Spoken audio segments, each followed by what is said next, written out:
New Zealanders spend $180 million a year on vitamins and supplements.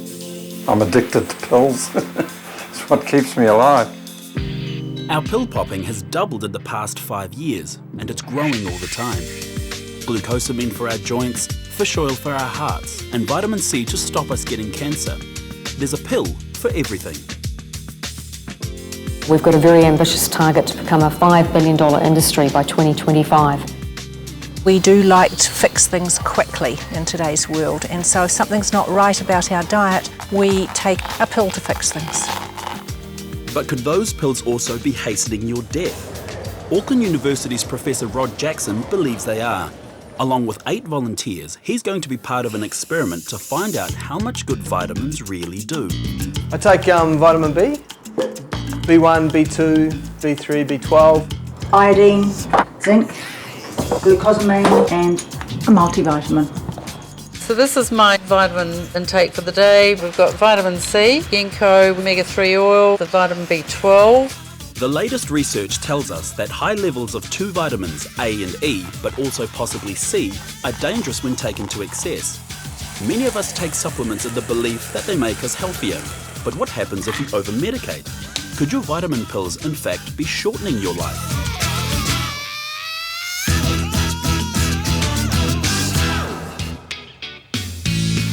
Tonight we assemble a group of 8 guinea pigs, all vitamin users to varying degrees, each willing to put their beliefs and their bodies on the line. We're going to ask them to give up their vitamin pills for 6 weeks, and in the process help them understand whether their vitamin pills are helping them or potentially hurting them. While our volunteers are all vitamin believers, Professor Rod Jackson, an epidemiologist at Auckland University, wants them and us to know about research he says is compelling. The best evidence we have is that vitamins don't prolong our lives. In fact, many of the common vitamins that New Zealanders take may increase our risk of death. I've agreed to take part in this experiment because I believe our guinea pigs are doing themselves some harm, but we'll see. We also talked to Dr. Fraser Burling, who not only prescribes vitamins as part of his medical practice, he also takes them himself.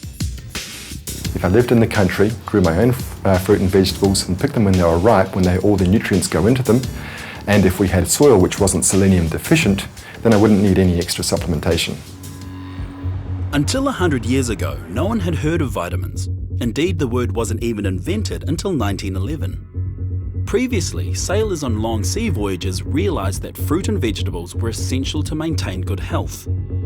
Nowadays, vitamin deficiency diseases like scurvy and rickets are mostly a thing of the past. Vitamin A. We take it because it helps us look good, clear skin, eyes and bones, and good for the immune system.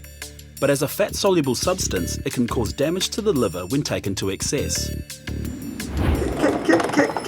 New dad, Duncan Ferrens, is 32.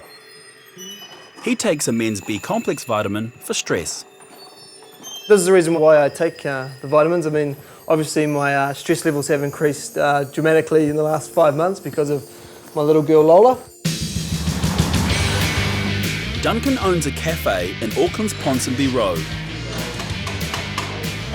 He has a hectic lifestyle, long hours, demanding customers and sleepless nights. Sure, coffee there, buddy. My wife actually told me to take them. She said I work too much and don't exercise enough, and that I should take them just to help my body stay in tune with itself. Water-soluble vitamin B is required for good metabolism. It influences our energy levels, but there are downsides, and too much can cause the opposite of what we're expecting, a lack of energy.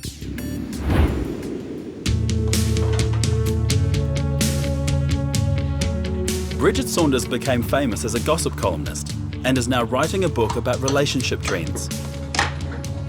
She's always been careful with her diet. She spends about $250 a month on a variety of vitamin supplements. The aim is to live to be 120. It's achievable. Some of these supplements also contain vitamins. Vitamins that may not always be obvious or are sometimes overlooked. Fish oil, for example, contains vitamin A. To understand where I'm coming from with vitamins, you need to know what I do for a job. I'm an epidemiologist, which means I compare the number of health outcomes in one group of people compared to the number in another group of people. Now, I can't predict whether Bridget's going to live to a ripe old age, but I can predict whether one group of people are going to live longer than another group of people. And if our guinea pigs want to live a long life, they're going to need to reconsider whether they want to be in the vitamin popping group. Vitamin C, also water-soluble and required for the immune system. Most people take it in the belief that it'll prevent colds. It has a strong antioxidant effect which fights the aging process and diseases caused by free radicals.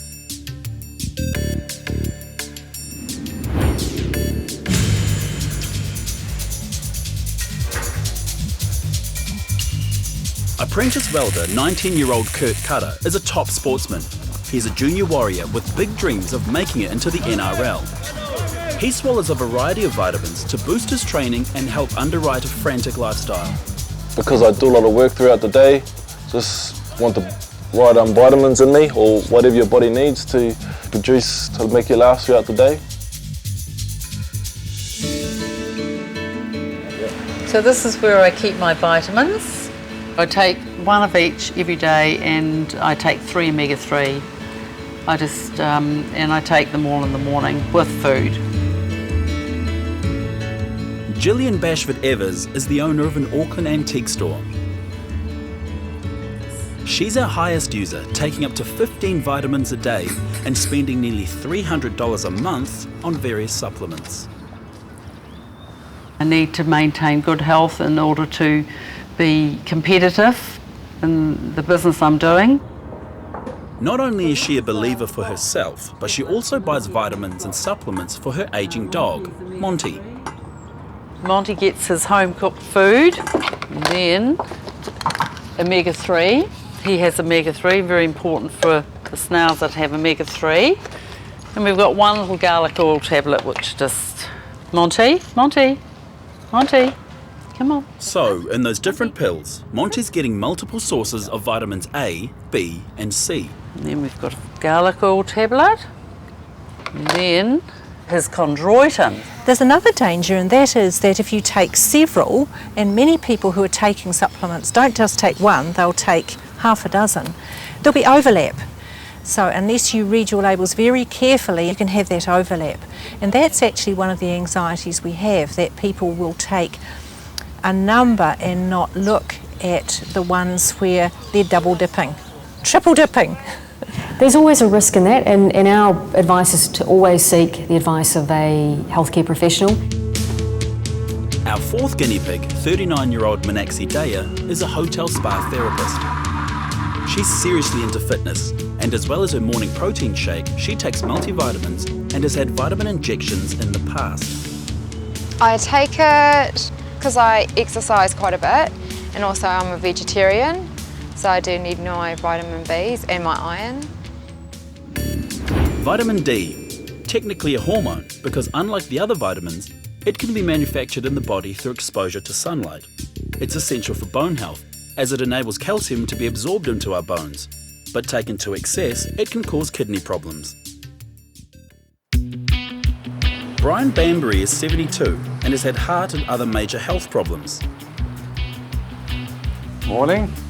Of our group, he's done the most research, and he attributes vitamins and supplements to keeping him going.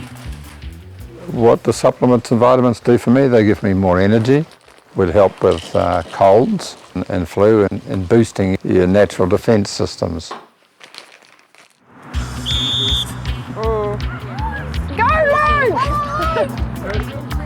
Recently separated Sharon Jorgensen is a new convert to vitamins. She started taking supplements to make a change in her life. She wanted to get healthy again. I've been taking them for a month now. I had to do something because I was really stressed with work. I was working 50 to 60 hours a week and I wasn't sleeping. My marriage had just recently separated as well, and I had to do something, and so I thought I'd give vitamins a go. So there's no guarantee that the supplement you're taking is providing what's actually low or missing in your diet. However, the taking of something has made people feel in control, made them feel they're doing something. And if you take that away from them, they might feel badly. Vitamin E, fat-soluble and required for good metabolism and energy. but it's the other dangerous vitamin when taken in excess, increasing the risk of heart disease and stroke. Finally, 32-year-old Elizabeth Sylvester. My job is I'm the PA for the managing director and for the general manager. So I've got quite a varied role, and I also do the human resources. Currently, she's taking bee pollen capsules. Bee pollen contains minute doses of vitamins A, B and C. Not that she knew that. I take 2 bee pollen in the morning, and if I feel like I'm going to get a cold, I'll take a whole lot. We're going to ask her to switch from bee pollen to a higher dose multivitamin in a sidebar to our upcoming experiment. So, in effect, she's our control.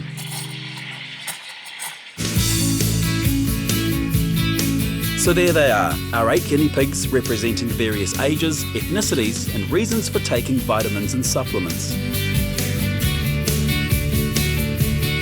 We're going to put our volunteers through some health check tests.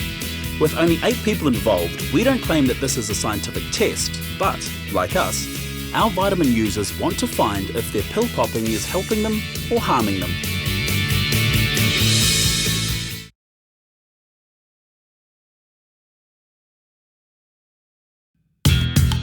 New Zealanders swallow $180 million worth of vitamins and supplements every year.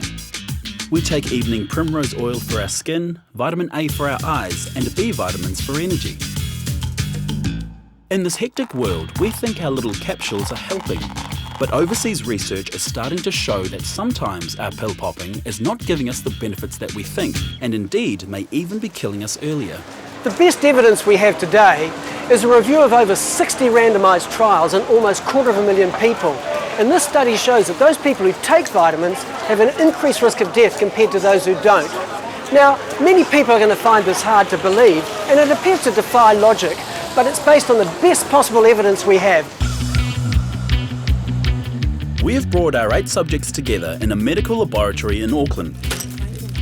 7 of them consume large amounts of vitamins, and 1, our control, is switching from bee pollen to a higher dose multivitamin. We've told them to bring their vitamins and we've asked them to surrender them.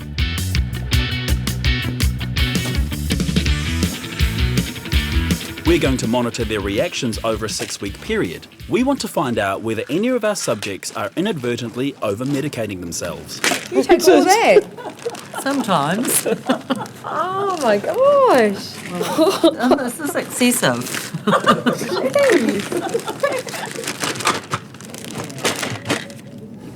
Hi. Step 1 is taking their first blood samples.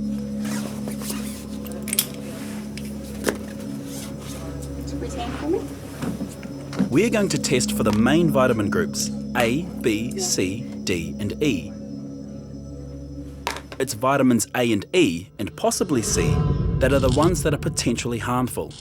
That was the finding of the 2008 Cochrane report into vitamins, a report Dr. Burley has also studied. The Cochrane report is quite correct in saying that taking vitamin E on its own does harm. It is quite correct in that. It is also quite correct in saying that vitamin A taken on its own does harm.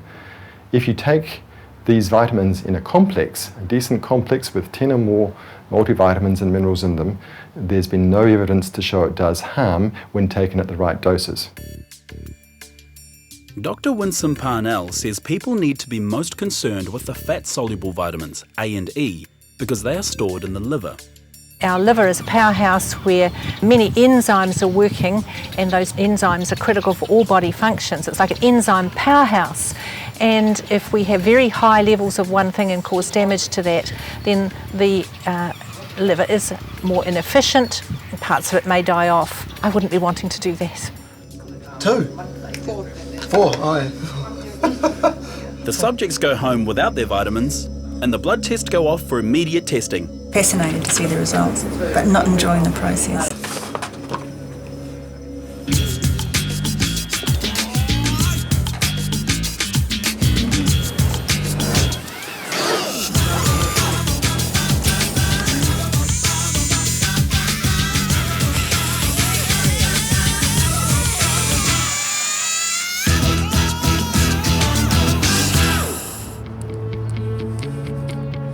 None of our volunteers will be given their test results until the experiment ends in 6 weeks' time. Antique dealer Gillian Bashford-Evers has a cunning plan. She's going to cope with her lack of vitamin pills with a change in her diet. She's researching how to replace synthetic vitamins with natural ones. I can just cook that very slowly and that can be used for breakfast with yoghurt. It's turning out that all of our subjects are thinking the same way. They're going to fruit and vegetables to replace their artificial supplements. Nutritionists tell us that most people should get all their vitamins they need from a healthy diet that includes lots of fruit and vegetables. Hippocrates said, let medicine be thy food and let food be thy medicine, something like that anyway. And I really believe that. I believe that in the future we will totally medicate ourselves by what we eat. The best form of vitamins is still fresh fruit and vegetables. And the more you can get from your fruit and vegetables, the better and healthier you are as a result.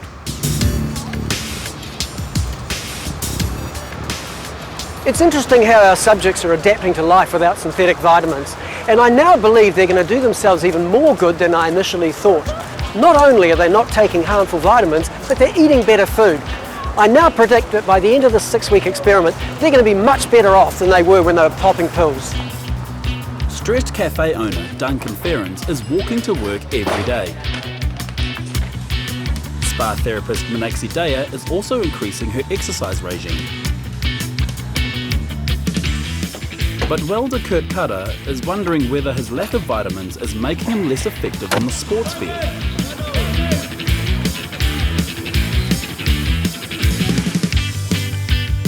Vitamin addict Brian Bambury has decided that he can't give up all of his vitamins. At 72 and with a history of heart problems, he says he relies on a diverse range of supplements to keep him alive. I'd have to monitor it carefully. If I found within several days that I was struggling because of it, then I'd want to look to pick back up on it. And we switch Elizabeth from bee pollen to a higher dose multivitamin. So while everyone else is giving up their vitamins, this subject is switching pills in an experiment to see what a multivitamin does to her blood results. My part of this test is to take multivitamins because I haven't been taking them. So for the next 6 weeks I'll be taking these daily. So today's the first day. So here's the first one.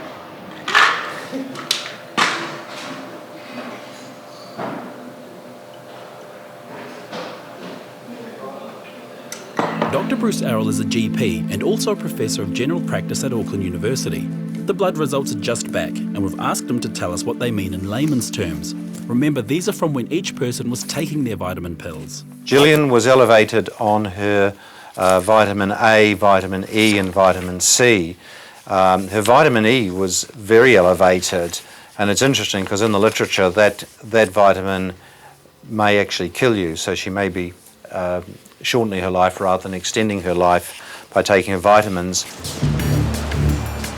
We don't know why people who take vitamins are at increased risk of death. Some may have low tolerance, others may overdose without realising it. One day we probably will know, but what we do know today is that vitamins can kill. Remember, the biggest danger is when people take excessive doses of single vitamins, and elevated levels of vitamins A and E can lead to cancer and heart disease. Bridget Saunders, her vitamin A was slightly elevated. Manaxi Daya, of concern for her actually is her vitamin D was 41.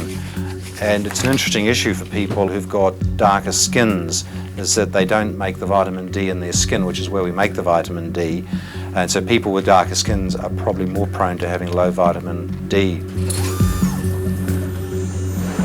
Sharon Jorgensen, she had everything in the normal range except her vitamin D, so she needs vitamin D as well. Brian Bambury, okay, so he was elevated on his vitamin A and vitamin E. Duncan Ferrens, his vitamin A level was slightly elevated.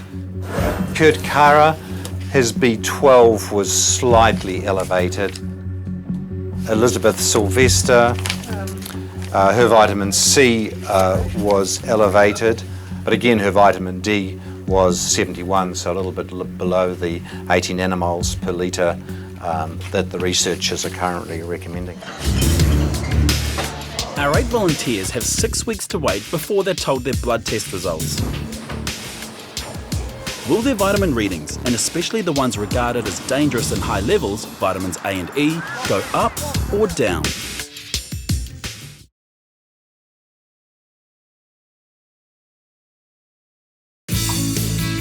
Most of the volunteers have agreed to give up their vitamin pills for 6 weeks, and another, a control subject, has started taking a multivitamin in an experiment to see if their health deteriorates or improves.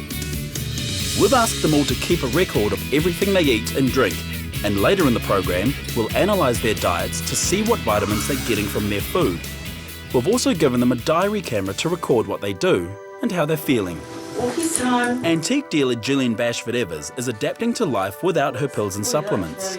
The first 2 days was okay because I guess the vitamins are still in your system.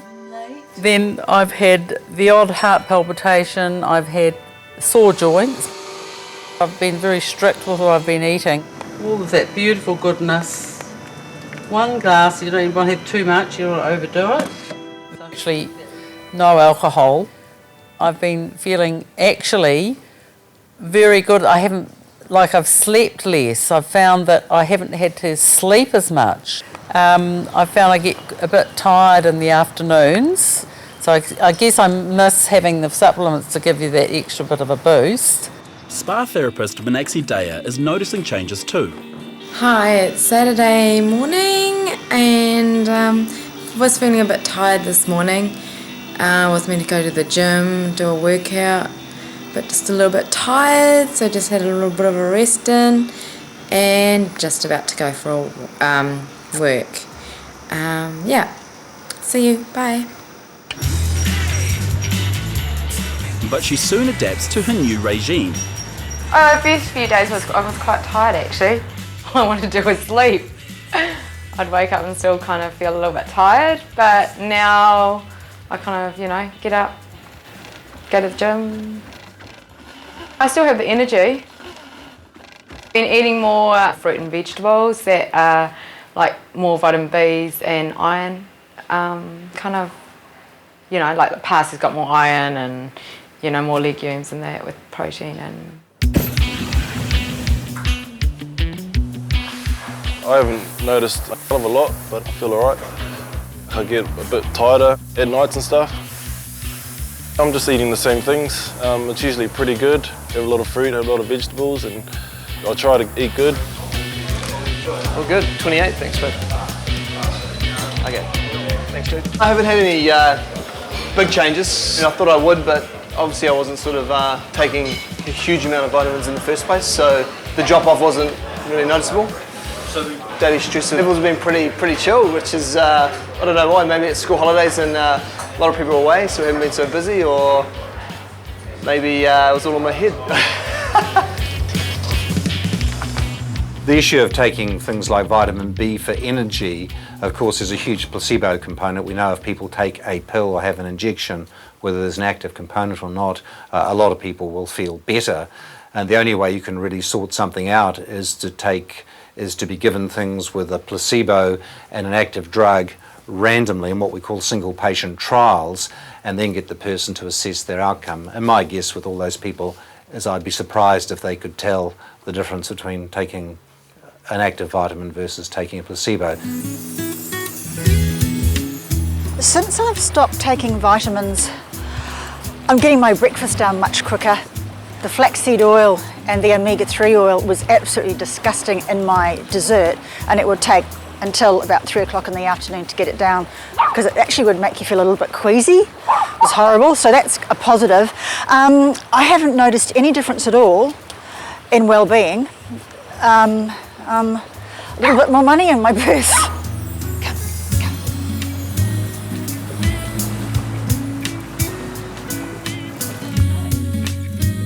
I actually feel okay without them. At the time when I started taking them, I thought that they really were making a difference, and that was good. Definitely from the stress and the sleeping.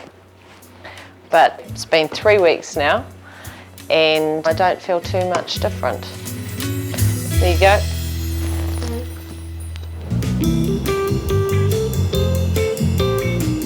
Yeah, I feel the old memory bit's not as good. I'm forgetting things, common words that won't come out. That was improving with the supplements I've been taking. We're making muesli, homemade muesli to go with the porridge. Low GI. Low GI and heaps of good things in it, vitamins and minerals to help supplement the ones we lost. Unlike everyone else, our 8th subject in this experiment, Elizabeth, is still taking vitamins, but she's switched her source from bee pollen to a higher dose multivitamin daily. Does she notice any difference? Since I've gone off the bee pollen, I definitely started feeling really tired, and the training with the cycling and everything sort of became a bit harder, and I've picked up a cold since I've gone off the bee pollen. But I've gone on to that multivitamin, so I've started taking that, but at the same time I got the cold, so I don't know whether it's the multivitamins that has stopped me going, getting chest cold or anything like that.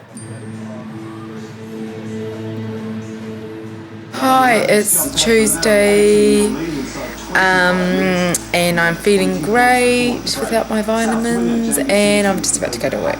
Okay, bye. Jared? Yeah, good, yourself? Okay, so it's been about 5 weeks now since I stopped taking the vitamin B. I've really had no significant change, or felt any significant change since I stopped taking them. And I've been under the same amount of stress and pressures of work and family commitments than I was previously.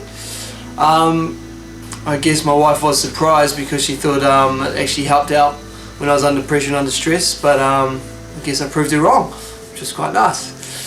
Yeah, so see what the blood tests say, I guess. There's rising curiosity amongst our guinea pigs about how their bodies are coping without their vitamin pills. Will their blood tests show dangerous levels of the potentially harmful vitamins A and E?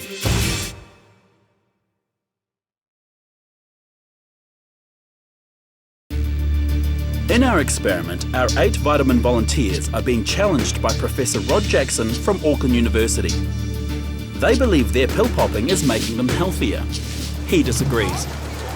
Most of the research on vitamins and health outcomes is wrong. It's wrong because it simply divides people into 2 groups, those who take vitamins and those who don't. And people who take vitamins generally do lots of other things to improve their health. And the benefits of these other things cover up the harms of vitamins. The fact is, people get most of their recommended daily vitamins from food.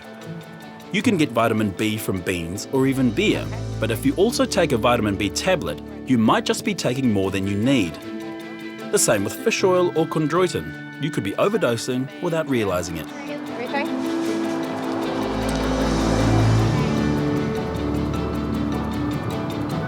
Smooth is better. We eat healthily every day in the shop. We have a beautiful salad which is made from fresh salad greens. We've got rocket here, we've got nasturtium flowers, we've got various types we've got basil.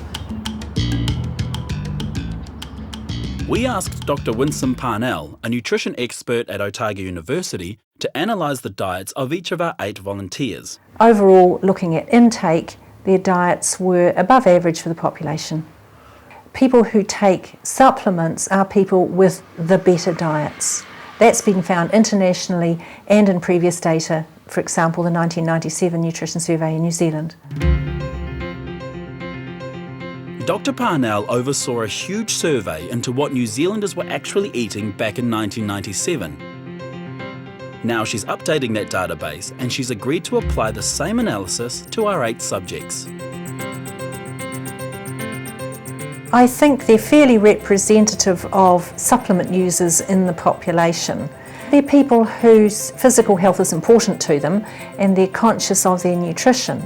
So if you like, they're thinking that this will be a backstop, but they're the people that take good care of what they actually eat. And of course that is the ideal way to get nutrients, to get it from what you eat. And they're spending money on tablets when food tastes so much better. Or juice. Dr. Parnell argues that people can get everything they need from a good diet. She says if people want more vitamin A, they should eat vegetables, butter or margarine and milk. If they lack vitamin B, go for breads, meat and fish and cereals. Vitamin C occurs naturally in fruit and vegetables. Vitamin D can be obtained from eggs, exposure to sunlight and eating fish oil. And vitamin E is ingested when you consume fruits and vegetables, and indeed butter and margarines. So if you're self-medicating, taking large quantities of single vitamins on top of a healthy diet, you need to be very careful. Too much of a good thing can be very bad. If you take vitamin A on its own, then you're more likely to die because vitamin A has two forms, a reduced form and an oxidized form. Its oxidized form is harmful and can cause cancer. If you take vitamin E on its own, again, it can cause harm because it has two forms, a reduced form and an oxidized form.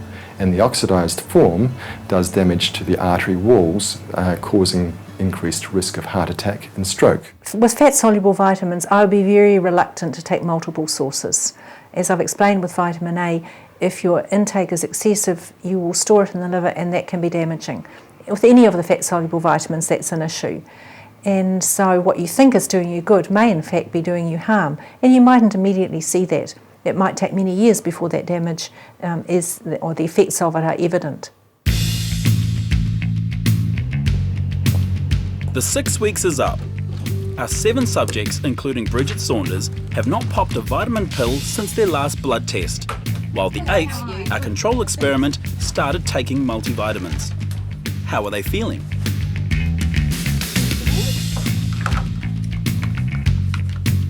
Having said only some days ago, maybe a week ago, that I didn't think that stopping the vitamins was having any effect at all, I actually think now that it has had an effect. And I think that my hair and my skin are much drier since I stopped taking them. How are you? Pretty good, thanks. I have noticed the fact I haven't been taking them. I really have noticed those, particularly in the memory one.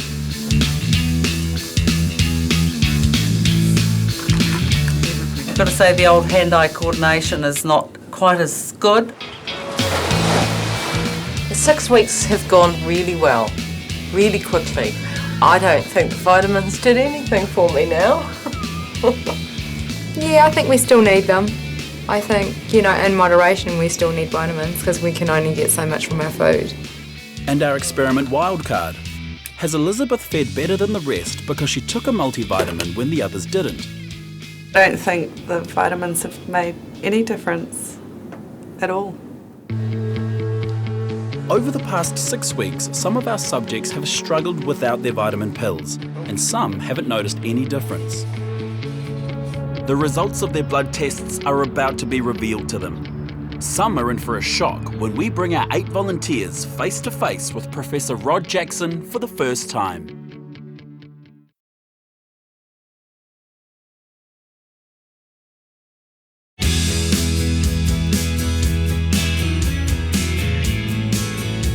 Our volunteers have spent the past 6 weeks without their vitamins and supplements. 7 guinea pigs have gone vitamin cold turkey, and 1 has started taking a multivitamin. Our subjects come together one last time.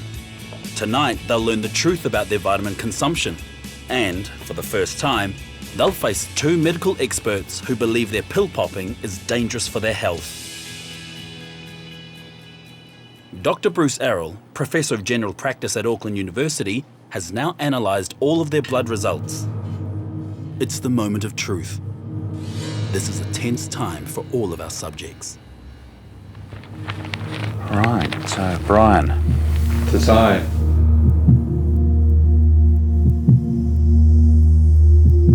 On your baseline, that was when you had your first blood test, both your vitamin A and your vitamin E levels were elevated, and we know from the research that taking too much vitamin A and vitamin D can actually increase your mortality from heart disease and cancer. So you may be doing yourself some harm by the medications you're taking.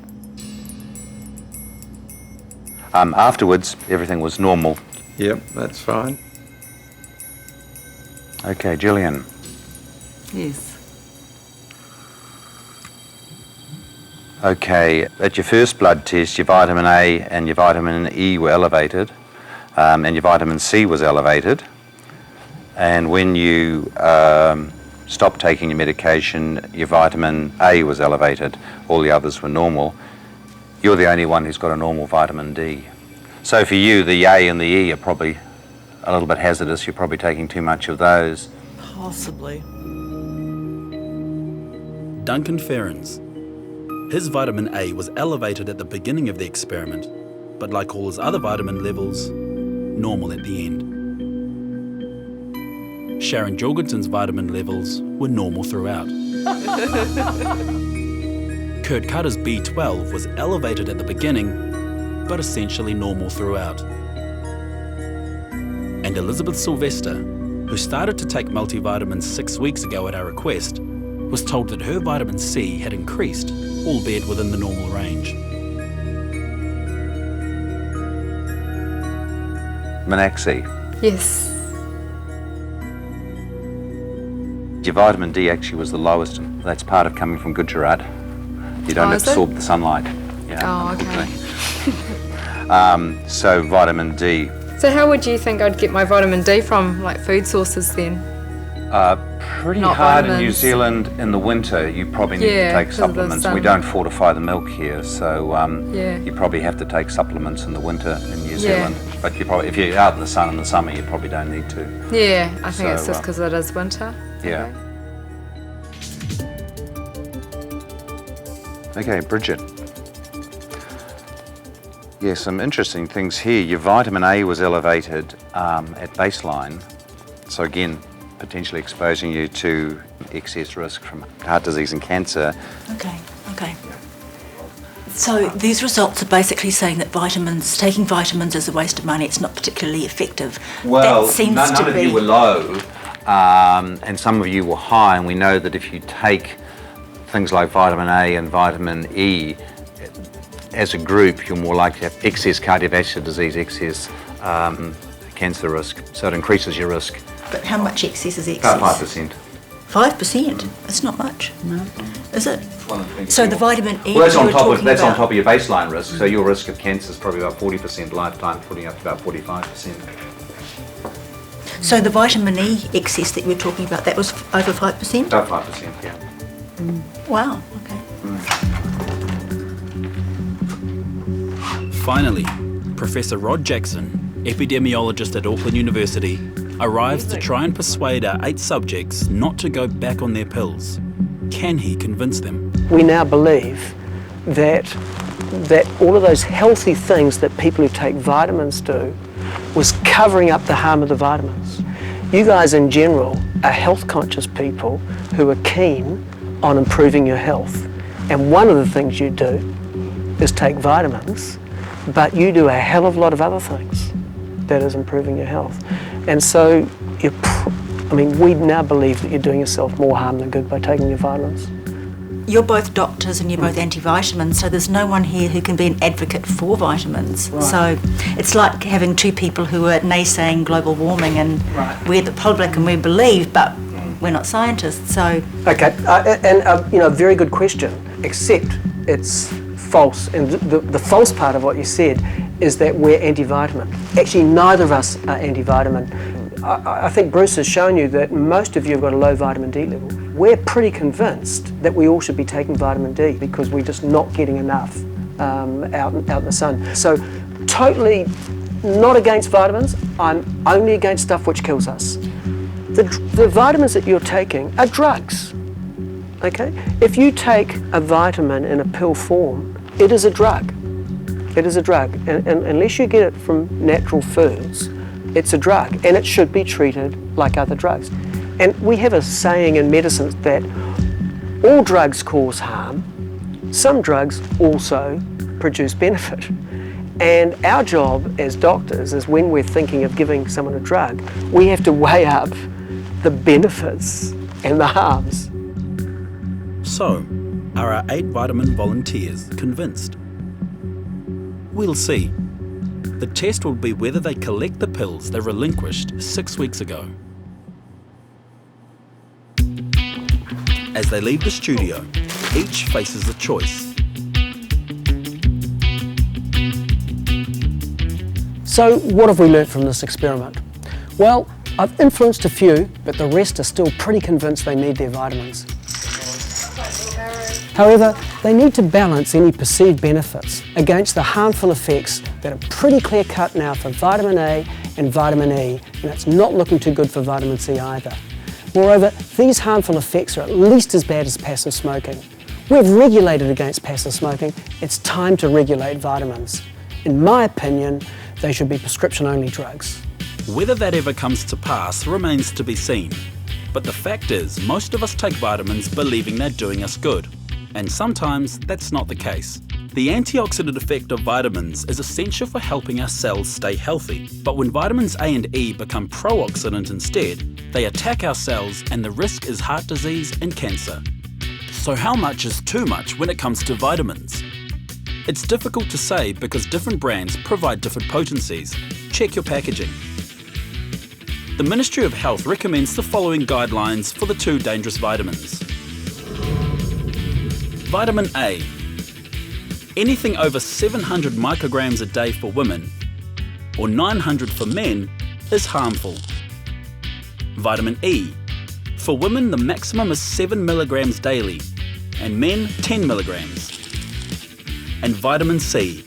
The recommended daily dose is 45 milligrams a day for men and women. And anything over 1,000 milligrams is not recommended without medical support. Don't forget that these daily guidelines include food. Many supplements with different sounding names contain vitamins, and these can often react with other medications. The glucosamine you're taking for joint pain also has vitamin C, and if you're already taking high doses to ward off a cold, you could be overdosing. The omega-3 you're taking for cholesterol on top of that vitamin A tablet could be pushing you over the limit. And the vitamin E pills for your blood can cause problems if you're also having half an aspirin a day. If there is an overall message, it's this. Go to an expert, get checked out before you take vitamin pills. It could save your life. While ours was never a scientific study, 3 months later, here's how our subjects are living. Half went back on at least some of their vitamins, and half threw their vitamin pills away.